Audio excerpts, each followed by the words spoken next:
What's going on, everybody? It's your boy Al King, back on that again with another banger for y'all's out here today there, y'all. But guys, I'm gonna keep this here short and sweet cause your boy's gotta blast off to work pretty dang on soon. But guys, yesterday night I finally saw Venom: The Last Dance. And yes guys, there will be spoilers.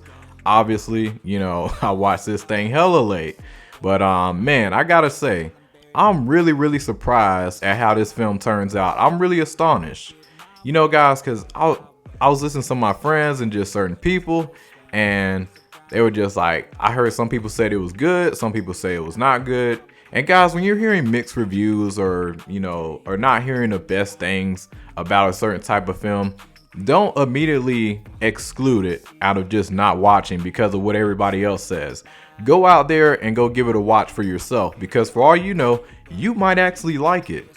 And guys, I ain't gonna lie, I walked into Venom: The Last Dance with zero expectations. I thought it was gonna be a boring trash film, mediocre film, just like all the other Venom movies. Now, I know there are some diehard Venom fans out there, but I ain't gonna lie guys, for me, Venom: The Last Dance is literally the best one out of all three, in my personal opinion. Like guys, the first Venom movie, it was mid. It was very mediocre. It was alright. It's not really a rewatchable type of film, but it was alright for what it was. Venom: The Last Dance, Venom: Let There Be Carnage was just an absolute disappointment, let down, and just wasted potential, and literally not rewatchable in my personal opinion. But some of you guys may like it, but Venom: The Last Dance was different. Now, was this a great film? No, but this is definitely a step up compared to a lot of other films that Sony has made. This is a major step up compared to Madam Web. This is night and day. Man, the chemistry with Venom and Eddie Brock was actually very strong in this film. And I was astonished. I was not expecting this film to actually be very engaging and very entertaining, but it was. It was legitly a film that, wow, I actually enjoyed watching. I want to see what else is going to happen with these guys. What's the future of all this? Because man, I'm just like, wow. I was very entertained. And then let's talk about the fight scenes. The fight scenes went crazy. It's been a while since I've been pretty hyped for some fight scenes, especially revolving Venom.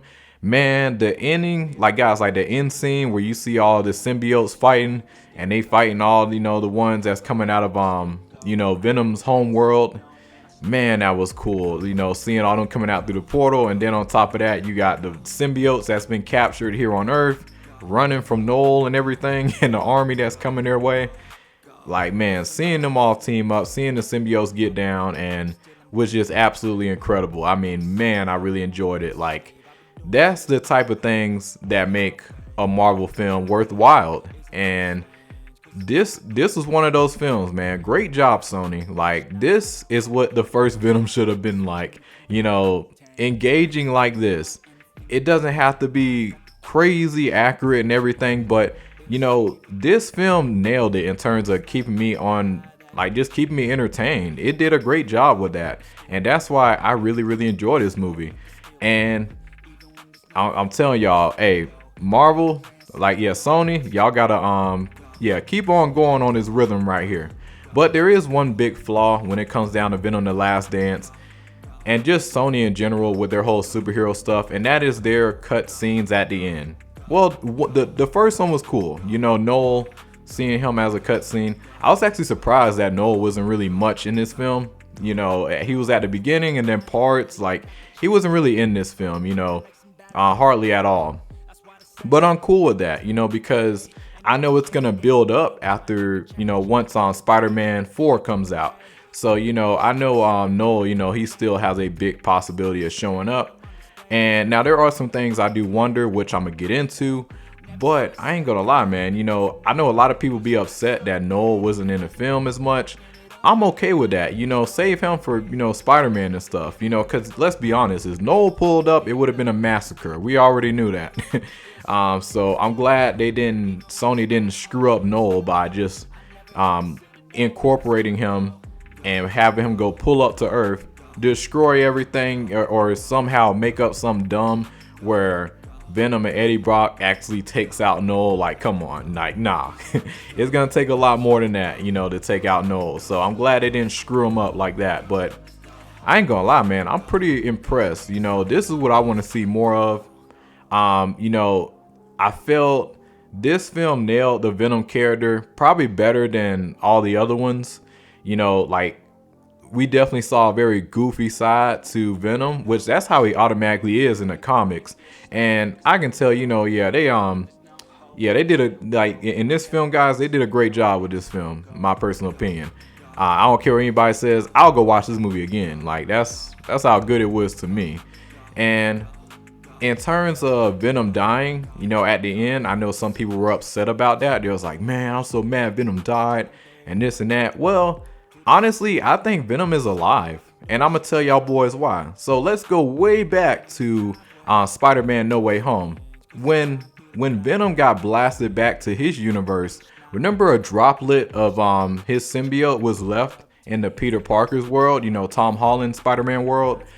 And then with the whole multiverse and everything, I wouldn't be surprised if you can somehow, you know, bring Tom Hardy's Eddie Brock into Peter Parker's world, you know, Tom Holland Spider-Man world. It might just be possible, or who knows, maybe they'll give Eddie Brock a whole new Spider-Man for all we know. I have no idea what they're gonna do with that, but you know, I don't think, you know, Venom is dead, you know, like. And then on top of that, there's so many parts, like at the bar scene and stuff, where they try to capture the symbiote, and then Eddie Brock was able to still, you know, turn into Venom and everything at that one scene where, you know, the main villain, I forget his name, but he had shot Eddie Brock, but yeah, Eddie Brock was still had the symbiote on him, you know, a little bit left, so he was able to, you know, transform into Venom. So that was pretty cool. So, you know, I really don't think Venom is dead. Just because of, you know, his symbiote droplet that he left in, you know, in Spider-Man No Way Home. Yeah, I think he's definitely alive in Tom Holland's universe. Now, how are these two universes gonna collide? That I don't know. But honestly, you know, I'm pretty satisfied for what this film had to offer. Yes, this film was all over the place. It was not a perfect film whatsoever. And, you know, there's many parts that could have just been cut, you know, from this entire film and just focus on building the story between Venom and Eddie Brock.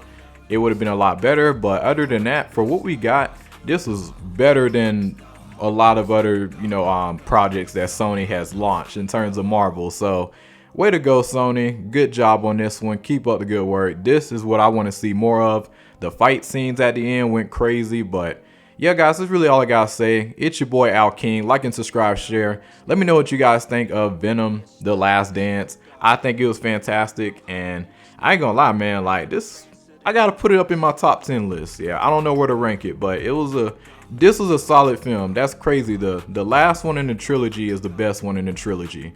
But it's your boy Al King. Y'all take it easy. I push all your dreams.